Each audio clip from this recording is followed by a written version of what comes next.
Sud Radio Berkov dans tous ses états.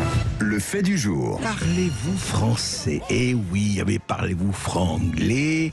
Et parlez-vous france-algérien? Donc Elisabeth Borne est partie avec 15 ministres. Elle est actuellement en Algérie, à Alger, avec conférences, discussions, négociations au sommet avec le gouvernement algérien. Tout ça est bel et bon, mais alors, intéressant d'ailleurs, on ne parle pas du gaz. Alors, on n'est pas du tout venu pour le gaz. Ah bon, quand même intéressant, ces périodes de pénurie. Non, on n'est pas venu pour ça. On n'en parle pas. Non, on est venu pour renouer, effectivement, après des années de malentendus, pour renouer avec l'Algérie, quand même, avec ses liens spéciaux depuis... 130 ans, mais depuis l'indépendance surtout, et il y a eu de part et d'autre, évidemment, beaucoup de choses, beaucoup de drames. Eh bien, on va essayer de renouer. C'est intéressant, hein, ça fait très exactement 60 ans. Mais voilà, on va renouer, on avait dénoué.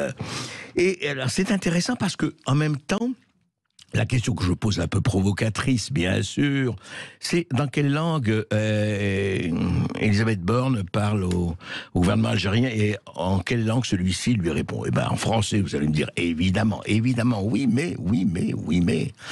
Depuis cette rentrée, le gouvernement algérien a imposé l'apprentissage de l'anglais dès le primaire. La mise en concurrence avec le français, elle est là, on le sait. Et une grande universitaire, Haoula Taleb Ibrahimi, a dit ceci, elle a écrit ceci: en Algérie, l'arabe et le français n'arrivent plus à cohabiter. Oui, il faut savoir, effectivement, et on le sait, et c'est depuis des années, voire des décennies, que le français, évidemment, pour des raisons à la fois politiques et autres, n'a plus la place qu'il avait, bien sûr, il y a quelque temps. Certes, les étudiants apprendre à écrire, à parler français, mais aujourd'hui, ils savent même plus former les caractères latins. Au cours de leur scolarité, une grande partie d'entre eux n'ont été en contact avec aucune langue étrangère.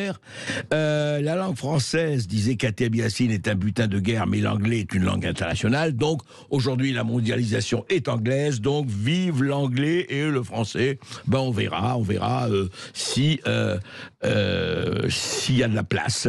Et vous avez une mère, par exemple, algérienne, dont l'enfant est scolarisé. Il dit un soir, mon fils de 8 ans est rentré de l'école complètement paniqué. Il m'a dit au bord des larmes: maman, la maîtresse nous a dit de ne pas amener notre livre de français demain et qu'elle nous punirait si elle le trouvait dans notre sac. Alors, si on en est vraiment là en Algérie, il y a quand même un petit problème, vous voyez. Surtout, les dégâts, comme dit Haoula Taleb Ibrahimi, sur le cerveau des enfants. Ça ne se fait pas comme ça, on ne remplace pas une langue par une autre en un clin d'œil, hein, et par un coup de baguette magique. Il y a vraiment un problème, et d'ailleurs on l'a vu, je ne sais pas si vous vous rappelez, quand la visite en août, Emmanuel Macron est venu en Algérie, et il y avait donc la conférence officielle, et les présentations des pupitres de la conférence de presse conjointe avec le président algérien Tebboune étaient écrites, auditeurs de Sud Radio, en anglais et en arabe, pas en français. La conférence de presse de Macron et de Tebboune, voilà. Alors effectivement, les élites francophones ayant pris le pouvoir, il faut changer, voilà, il faut revenir anglais.